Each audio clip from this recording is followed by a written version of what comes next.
The Hunter Valley has supported 2 successful telethons in recent years, both raising an enormous amount of money for cancer treatment and research. The community has shown through an amazing and generous response that it wants Newcastle to be the home of Australia's most modern and advanced oncology unit. The NewMed complex has had a stop-start history. The first hiccup came in November 1981 when the former Minister for Health, Laurie Brereton, stopped the project. He didn't approve of some of the plans for the building. He wanted to shift its emphasis from a teaching wing to a full health service facility. As the foundations were left to rust on the vacant lot, public anger grew. Public meetings were held and protests were staged as the politicians tried to reassure us that NewMed 2 had been postponed and not cancelled. On the 12th of January 1983, Laurie Brereton gave the revised plans the go-ahead. And that was the start of a long fundraising campaign. NBN stepped in and through the telethons, $4.3 million was raised. And this is what your money has bought, the nuts and bolts of the oncology unit. Another major source of funds was the Hunter Valley Cancer Appeal Committee, and they raised money for, amongst other things, this simulator, an important part in the radiotherapy treatment. But what is cancer? Can it be prevented? Can it be cured? And what can be done for those already suffering? 1 in 5 Hunter Valley people die of cancer each year. Most families will be touched by the tragedy associated with a slow cancerous death. The development of oncology in Newcastle attracted Robert Burton, the Professor of Surgical Sciences. Originally from Victoria, he came to Newcastle from Harvard University. And we looked in on Professor Burton as he introduced the subject of cancer to a group of medical students from Newcastle University. I think often people think that starvation and infectious diseases are still the commonest cause of death, that they might be in places like Ethiopia, we've seen that on the news, or in Lower Chad, but throughout the rest of the world, the number 1 cause of death is hardening of the arteries, and the number 2 cause of death is cancer. How can we fight cancer? This is the Hunter's Challenge.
Cancer in medical terms is defined as a disorder affecting normal cell growth. It can take many forms, from lung cancer to melanoma or skin cancer. It's not inherited and it's not infectious, but its devastating effects have been felt by many people. But just how big a problem is cancer in the Hunter Valley? Professor Robert Burton, in this informal lecture, puts the local cancer problem into perspective. Yes, in our population of about 500,000, we expect about 1,500 patients to present with serious new cancers. Actually, a lot more patients than that will get cancers because there's lots of non-serious cancers. Does anyone know what I'm talking about? Skin cancer, sunspots. You walk down the Hunter Mall any day of the week and you'll see elderly people with these little spots on their face and on the backs of their hands. Why do you see them on the face and backs of the hands? They're the areas. That's right, they're caused by the sun, and that's the areas exposed to sun. So these sunspots are called basal cell cancers and sometimes squamous cell cancers. By and large, they're very innocent cancers and virtually no one ever dies of them, and people go along to their local doctor or their dermatologist and he just treats them locally and that's over and done with. We're more concerned with these 1,500 severe cancers, and because they are the cancers that are potentially fatal, and they are the cancers which worry us, and they are the cancers for which the development of oncology was started in this city, and they are the cancers which we'll be treating through the new oncology unit at the Mater Misericordia Hospital. Well, what are the most common? We've got 1,500. What do you think is the most common potentially fatal cancer in Newcastle? Lung cancer, righty-o. Lung. It's about 200 new cases a year of lung cancer in the Hunter Valley. What's number 2? Bowel, yes. The large bowel, or the large intestine, and there's about 200 of those. What's next? Melanoma, yes, and that's where we differ from most of the rest of Australia. Melanoma, the malignant mole, about 150, maybe even up to 200, we're not totally sure. And that's why we've got a melanoma unit set up in Newcastle at the Wallsend District Hospital, because we really have a little epidemic of melanoma here. We may even have more melanoma per head of population than anywhere else in the world. Anyone know why that might be so? We're sun worshippers. Yes, not only are we sun worshippers, look round this room. You are all Caucasian or Celtic, and this is probably the largest concentration of Anglo-Saxon or Celtic people, Caucasian people, living this close to the equator. Now, one of the surprising things about the position of lung cancer in women is that 20 years ago it wasn't in the top 10, and now it's number 3. Why do you think that is? Smoking, yes. Women started to smoke in a big way after the Second World War. There's a 20-year lag period, and now we're starting to see lung cancers up to number 3. Does anyone know what the prediction is by 1990 for lung cancer in women? It's going to be number 1. Yeah. What's the most common potentially fatal cancer in men? Lung is number 1. What's number 2? Bowel, yeah, large bowel. The same as in women. Number 3? Stomach, yep. And number 4? Prostate. Right, prostate. Now, does anyone know anything peculiar about stomach cancer? It's spontaneously disappearing. 30 years ago, say 1940, stomach cancer was number 1. Today, it's number 3 and it's going down. One of the factors we think in stomach cancer is in the 30s we had our meats in particular, a lot of them preserved by salting and smoking, and smoke introduces things which can cause cancer into the meat. Diet is important in cases where the cancer appears in the stomach or the intestinal tract. Yes, nice name, isn't it? After Just all, means causes what we eat cancer. passes through our bodies. Carcinogens. Fibre is known to be good for And you. what types of carcinogens So, do what you kinds know of in foods general can we eat? to reduce the risk of cancer. Okay, there are vegetables, right. Is there any particular kind of vegetable that seems to be perhaps protective against bowel cancer? Cruciferous vegetables. They're cruciferous vegetables. Why are they called cruciferous? Because of their flower. Because of their flower. What is it about the flower? It's shaped like a cross. That's right, it's shaped like a cross. What are these cruciferous vegetables? Cauliflower. Okay. Cauliflower, broccoli, Brussels sprouts. There's a fair few, aren't there, actually? Yeah, turnips. Swedes, yes, Swedes. And radishes. Well, they're the cruciferous vegetables, and it seems that if you have a diet high in cruciferous vegetables, that all of the cancers of the gastrointestinal tract, the stomach and the intestines and the bowel, are reduced. And so the World Health Organization has emphasised the importance of eating these kind of vegetables regularly. For myself, I try and eat cruciferous vegetables 2 or 3 times a week. Many cancers can be prevented. Half can be cured. How? That's next.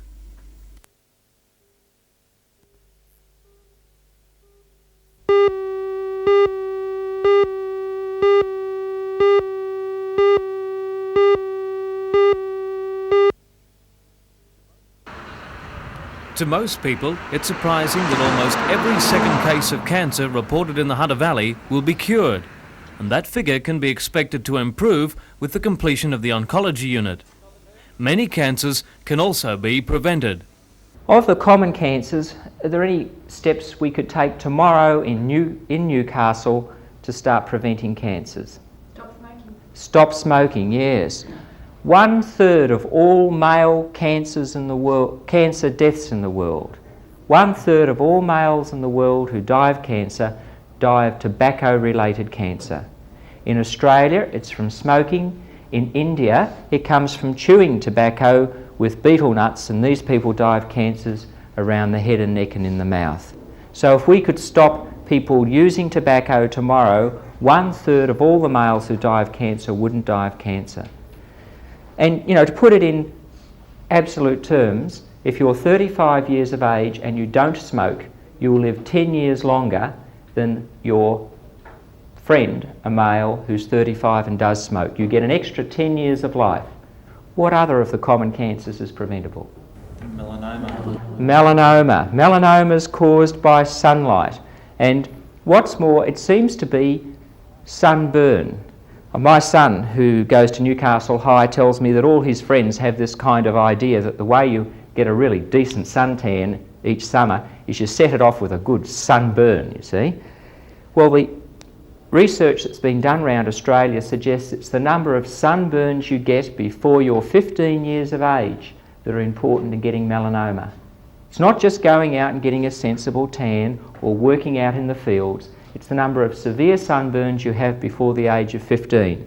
And so it's very important for mothers to make sure that their children wear blockout and sunscreen and hats.